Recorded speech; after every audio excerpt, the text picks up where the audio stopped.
aí, pessoal? Continuando na aula do sistema respiratório, nesta aula veremos a dinâmica dos movimentos respiratórios, o transporte sanguíneo dos gases carbônico e oxigênio e o controle dos movimentos respiratórios. Vamos começar falando dos movimentos respiratórios chamados de ventilação pulmonar, inspiração e expiração, começando pela inspiração. As informações que você tem que se lembrar normalmente no Enem ou em vestibulares são as que estão nessa tabela. O que acontece com o diafragma, com os músculos intercostais, com o volume do tórax e com a pressão interna do tórax. Observe na sua tela que o diafragma relaxado está arqueado, voltado para cima. O que acontece com ele quando ele contrai? Exato, ele estica e desce. Ao mesmo tempo, os músculos entre as costelas, os intercostais, contraem-se, aproximam as costelas e as fazem subir. Observe. O que aconteceu com o volume do tórax? Exato, aumentou. Portanto, a pressão interna torácica aumentou ou diminuiu? Está na dúvida? Observe esse cilindro aí na sua tela. Se o pistão dentro dele descer, o volume interno do cilindro, isso, diminui. E a pressão interna, exato, aumenta. Se esse pistão subir, o volume interno do cilindro, exato, aumenta e a pressão interna, muito bem, diminui.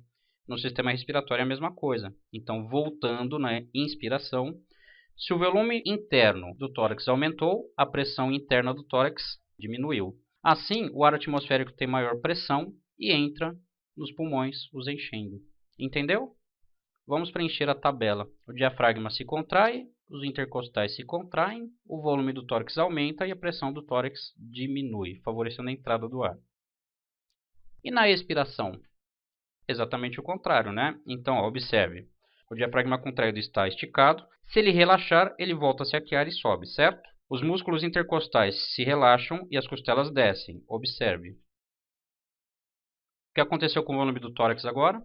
Exato, diminuiu. Portanto, a pressão interna do tórax, muito bem, aumentou. Assim, o ar está dentro dos pulmões, tem mais pressão que o ar atmosférico, sai esvaziando os pulmões.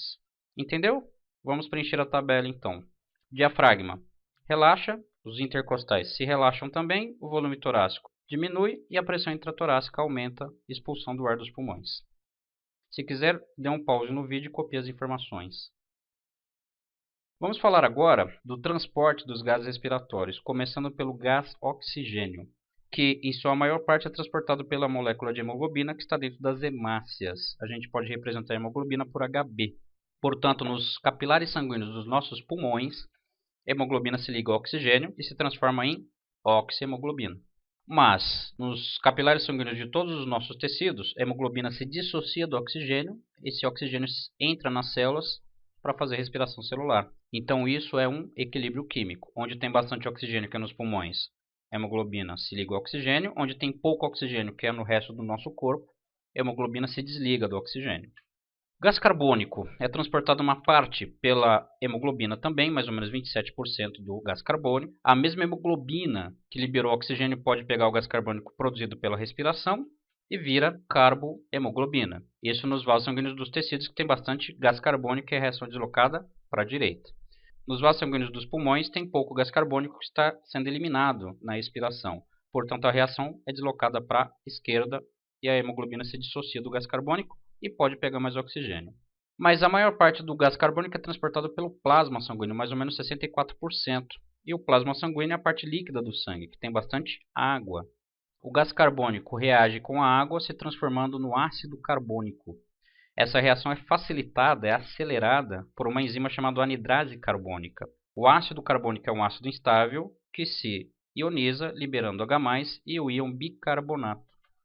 Então, 64% mais ou menos do gás carbônico é transportado no nosso sangue na forma de bicarbonato. Isso nos vasos sanguíneos dos tecidos, que tem bastante gás carbônico e a reação é deslocada para a direita. Nos vasos sanguíneos dos pulmões, que estão eliminando o gás carbônico, a reação é deslocada para a esquerda. Então, o bicarbonato se liga ao H+, virando ácido carbônico, que é desmontado e liberando o CO2 para o ar alveolar. E a mesma enzima, a anidrase carbônica, acelera essa reação. A gente não pode esquecer do monóxido de carbono, o CO, que se liga à hemoglobina também, fazendo uma ligação altamente estável. Portanto, o monóxido de carbono se ligando à hemoglobina a inutiliza para o transporte de oxigênio, e isso causa uma asfixia química. Vendo de outra forma o transporte desses gases, observe o esquema na sua tela. Você tem lá ó, o alvéolo pulmonar, pegou o oxigênio, a hemoglobina pega esse oxigênio, se liga se transformando em oxihemoglobina. A oxihemoglobina viaja pelo sangue, chegando nos tecidos, ela libera o oxigênio, que pode entrar nas células para fazerem respiração celular.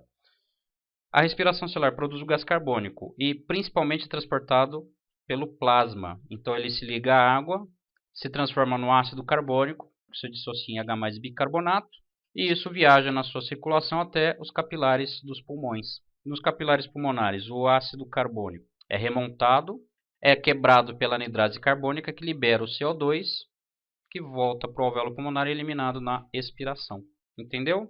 Quando a gente fala de controle do movimento respiratório, acelerar ou diminuir movimentos respiratórios, a frequência respiratória, a gente vai estar usando essa reação do ácido carbônico. Observe. O controle respiratório é feito pelo bulbo raquidiano, tá? De novo a reação ali, ó, do gás carbônico sendo transportado na forma de bicarbonato.